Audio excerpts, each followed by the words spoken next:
Alright everyone, we start off today talking about the pet eating thing. It's been big in the news for days now actually, especially from Ohio, where Haitian migrants supposedly were going around, roaming around the neighborhood, picking up people's cats and dogs and eating them. There is a lot of gaslighting going on. Some of these stories are effectively apocryphal. They cannot be confirmed.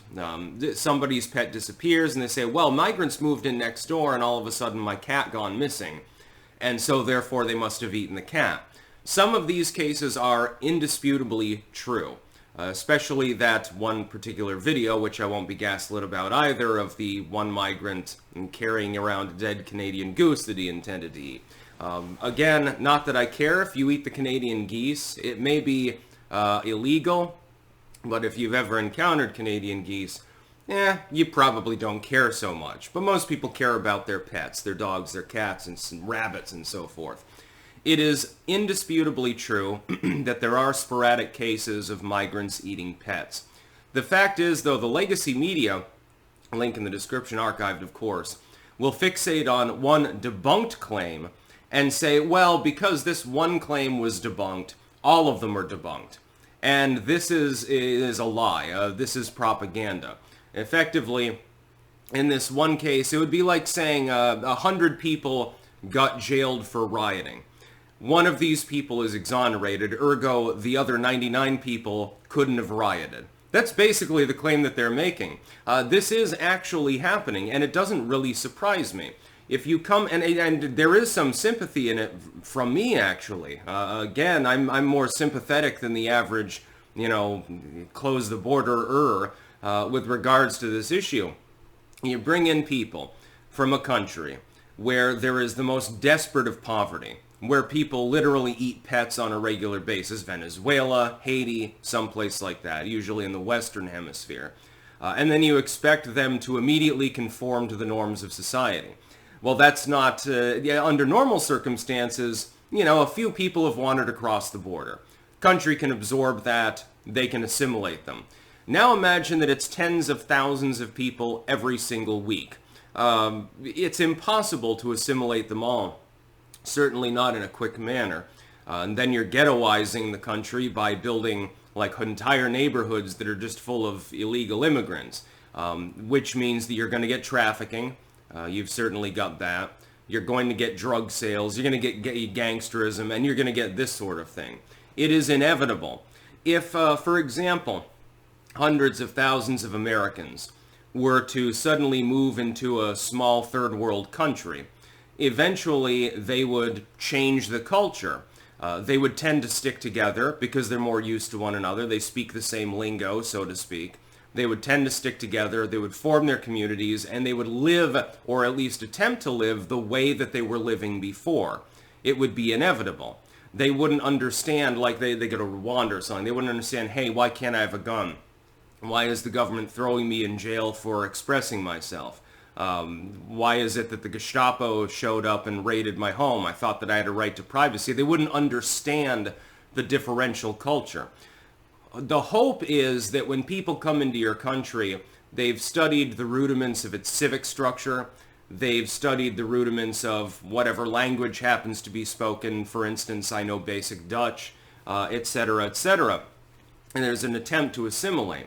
But when there are too many people coming in, it becomes a problem, because then there's upheaval. We see a situation now in which the population of fucking New York City could be filled by illegal aliens in the United States. That doesn't even count the asylum seekers and the supposedly temporary migrant labor and stuff like that. It would fill up the entirety of the New York metropolitan area. Not even just the core city, but also the outlying suburbs, probably extending into Jersey at this point. Maybe all of New Jersey could be subsumed. That is a lot of people. It's larger than the population of some small countries. And we've got to absorb that. Now, do I have a problem with people who are genuinely seeking asylum under international law? No, of course. If you're from a communist country or something like that, I have sympathy for you.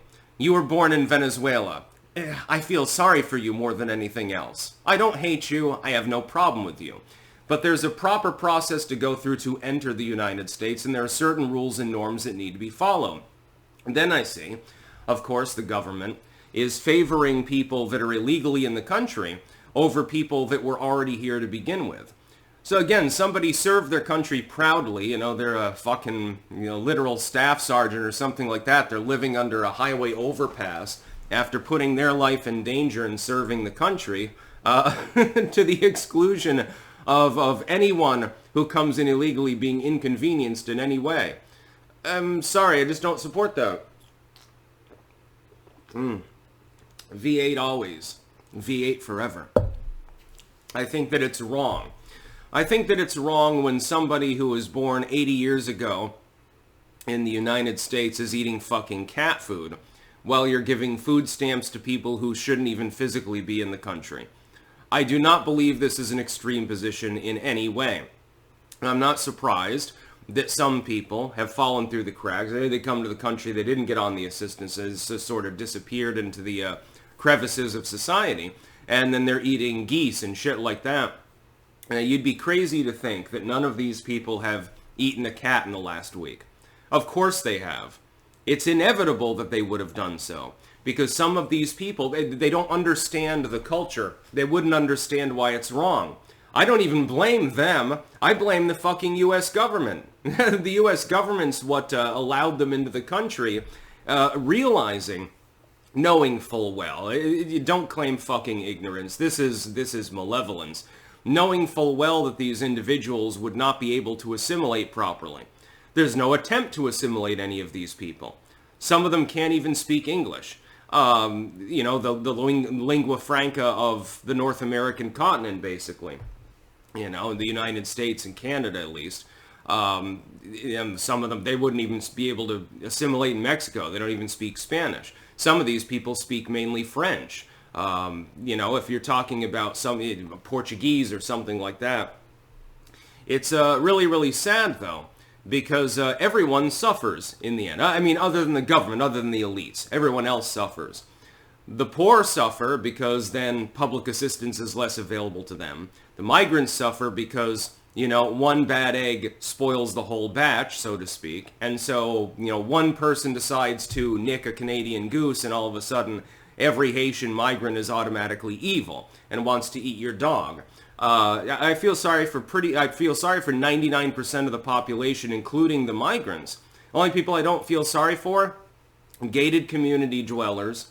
They're sheltered from it. They're never going to house Haitian migrants in the gated community. And like the penthouse class, the rich, and then the government. Those are the only people that I don't feel sorry for. I feel sorry for the migrants. I feel sorry for native citizens. And it's almost incomprehensible what's happening. If 20 years ago, somebody had suggested that there would be a political movement, namely Democrats, in the United States, that would think that this was a good thing, and that they would use the media to gaslight the entire population. Hey, no, there's no actual problem happening. You're just delusional, even though you've got fucking YouTube videos of this happening.